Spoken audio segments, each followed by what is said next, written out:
My name is Shane Scott, and I'd like to welcome you to the first of a series of videos that I'm going to call Tuesdays with Thomas.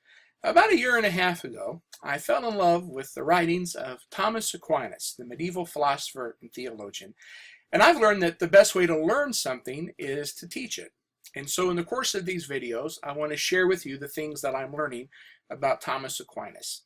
In this first video, I want to tell you a little bit more about this man, Thomas Aquinas, and then make the case for why I think that he is a worthy subject of study. Let me begin, though, with a little bit of biographical information about Thomas Aquinas. Thomas Aquinas was born about the year 1225 outside of the city of Aquino, Italy. Thus his name, Thomas Aquinas. He was born into a family of nobility, and his family had great aspirations for him. As a child, he was sent off to the abbey at Monte Cassino to begin his formal education. Later, he went to the University of Naples, where Thomas came under the influence of a relatively new order of priests called the Order of Preachers, or the Dominicans. He decided that he wanted to enter into that order, which required taking a vow of poverty in order to devote himself to study, to teaching, and preaching. This did not suit his parents, who had great aspirations for him, and so they essentially kidnapped him and brought him back home and placed him under house arrest in the family castle. One story says that his brothers, in an effort to dissuade Thomas from his new monastic vows, brought a woman of ill repute up to his room and tried to corrupt him. The story goes that Thomas grabbed a firebrand from the fireplace and ran her out of the room. And then drew a cross on the wall to indicate his determination to remain chaste and pure. I don't know if that story is true. I kind of hope so. It's kind of funny. But what is certainly true, based on all accounts of his life, is that he was a man of great purity and holiness. When Thomas was older and his family realized that he was serious about his vows, he went to the University of Paris, where he came under the tutelage of this man called Albertus Magnus, or Albert the Great, one of the truly great minds of Western civilization. Albert was a master of an astonishing, wide field of study, from zoology, chemistry, astronomy, theology. But what's especially significant for Aquinas is he was also a master of the relatively new works of Aristotle. Of course, Aristotle had lived many centuries earlier, but his works had been rediscovered and made available into the Latin West. And so Albert became a master of Aristotle's philosophy, as well as the various interpretations and understandings of Aristotle made possible by writers like Avicenna and Averroes. So Aquinas came under this great man's tutelage. Thomas was not exactly a stellar student in the eyes of his peers, maybe because he was somewhat shy, also because Thomas was very overweight. In fact, his fellow students gave him the insulting nickname of the dumb ox. However, Albert saw something in Aquinas. He saw his brilliance and famously said, "We call him the dumb ox, but in his teaching he will one day produce such a bellowing that it will be heard throughout the world." Maybe the fact that I'm kind of a big guy is one of the reasons I've been sort of drawn to Aquinas, the man. Once Aquinas finished his education, he began his professional career by teaching at the University of Paris. His assignment was to teach and lecture on the Bible. In addition to that, he presided over what were called disputations, in which people would debate various questions. They would list all of the pros, all of the cons, and then rigorously go through all of the arguments for each. And you can see this methodology in some of Thomas's writings as well. Later in his career, he went to work essentially for the Dominicans and traveled around Italy to train those who were entering into that particular priestly order. When he was about 49 years old, on his way to a conference, he fell ill, and in 1274, at the Abbey of Fossanova, Thomas Aquinas passed away. So now that we know a little bit about this man and when he lived, why study him? In particular, why somebody like me? After all, I am a Protestant, in fact, radically Protestant, certainly committed to the concept of sola scriptura, that the Bible alone is our final and ultimate infallible authority. Thomas was the great doctor of the Catholic Church, and in addition to that, a great philosopher and theologian. So why would I encourage people to study this man, even if that's not your own background? Well, in order to explain more why I think he's worthy of study, I want you to consider this passage from Philippians chapter 4, a verse I just recently preached on. In verse 8, Paul says, "Finally, brothers, whatever is true, whatever is honorable, whatever is just, whatever is pure, whatever is lovely, whatever is commendable, if there's any excellence, anything worthy of praise, think about these things." If you read any commentaries on the book of Philippians, they will tell you that the terms Paul is using here are actually the stock terms of the moral philosophy common in the first century world among Greco-Roman pagan moral philosophers. In other words, the kind of education that anybody would have received. Paul simply is taking these terms and then, of course, casting them through the prism of someone for whom to live is Christ.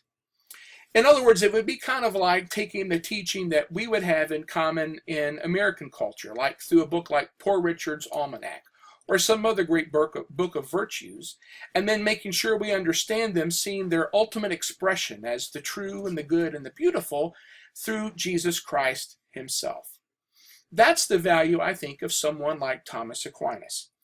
If we believe there is a God, and that God is the ultimate cause of all reality, and that truth is simply what corresponds to reality, it stands to reason that all truth is ultimately God's truth. And therefore, anyone that can help us to understand what is really true and good and beautiful is really helping us to come to understand God's truth, God's beauty, what is good according to God. And on that mark, I would say that Thomas Aquinas is an excellent subject to study.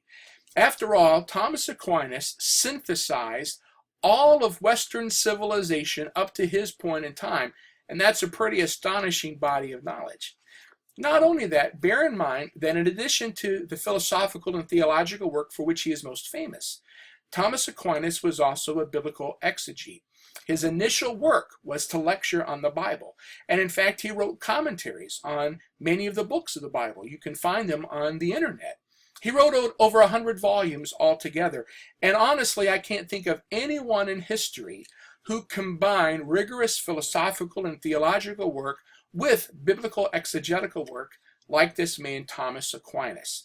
And insofar as you believe that all truth is God's truth, and that anyone who can help you see what is true is worthy of study, Thomas Aquinas is certainly a worthwhile subject of study. Here's the second reason that I think Aquinas is an important subject to study. He is a great model of the proper use of reason and the rigorous use of reason. Aquinas was the first person to say that reason had its limits, that there's some things we can only understand by the revelation of God found in Scripture.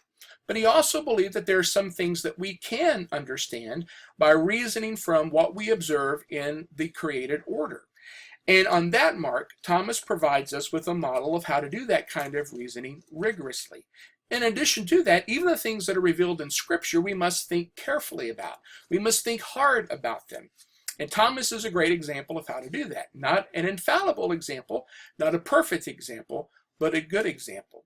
And then finally, for those who seek to poke holes in Christianity and claim that somehow it is illogical, Thomas provides us with a great model of how to reason properly and rigorously to answer those charges. And here's a third reason that I would offer Thomas Aquinas as a great subject to study today. He provides insightful answers to a lot of current questions. As you know, the new atheists like Richard Dawkins, Sam Harris, Daniel Dennett, Christopher Hitchens have made a lot of headlines in the news. But quite frankly, nothing these people have said is anything new if you know Aquinas. In fact, he preempted their arguments by 800 years. I have to tell you that if you think the argument, what caused God, is a great refutation of theism, or if you think the illustration of the flying spaghetti fish somehow undermines Christianity, you're sorely mistaken. If you read Thomas Aquinas, you are going to read compelling, rigorous arguments for the existence of God that the new atheists don't even understand, much less answer. Not only that, but if you think about some of the current moral issues and controversies, like same-sex marriage or abortion, by studying a writer like Aquinas, you come to understand why something like same-sex marriage or the practice of abortion, those practices are simply incoherent. And again, he can show that by careful and rigorous use of reasoning. He presents arguments on issues like this that, quite frankly, have not been dealt with in the modern world. And I present those to you as something worthy of your consideration. One final thing I want to say about Aquinas. For all of his great learning and all of his great accomplishments, Aquinas was a humble man who deeply wanted to please God. He had an experience toward the end of his life. In the midst of writing his great work called the Summa Theologiae, he'd been working on it for many years, but he had some kind of experience in which he determined he would stop writing. In fact, he said, given what he saw in this experience, everything he had previously written was like straw to him. I don't have any idea what this experience was like, but the very fact that he stopped writing his work, he did not finish it, tells me that this was a man who was humble and did not believe that he had all the answers for the world. And I'm interested, and frankly, I'm deeply impressed by a man who, despite his great learning, has that kind of humility. Thomas did have that. He had a great heart to please God above all else. In one of his prayers, Thomas wrote this: "May I not rejoice in anything unless it leads me to you. May I not be saddened by anything unless it turns me from you. May I desire to please no one, nor fear to displease anyone but you. May all transitory things, O Lord, be worthless to me, and may all things eternal be ever cherished by me. May any joy without you be burdensome for me, and may I not desire anything else besides you." Thomas was just a man. But I would say this: of all of those who were just men, uninspired by God, and just men, I can't think of anyone worthy of greater introspection and study than this man, Thomas Aquinas. If you are a person who seeks to love God with all of your heart, soul, mind, and strength, who seeks to combine faith-seeking understanding to please God, and I hope in the next few weeks and months to share more of the insights that I learned from this man, Thomas Aquinas. Thanks so much for taking the time to listen.